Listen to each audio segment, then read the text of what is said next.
งินสำนักมันไปสื่อมันจะไปพอกระแลมจะมีใช้ก็ขาย3,000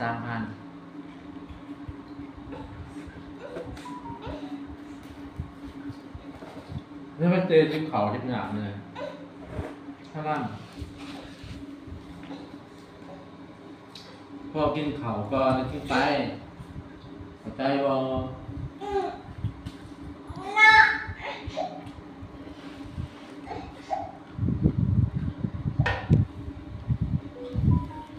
ขอมาได้พี่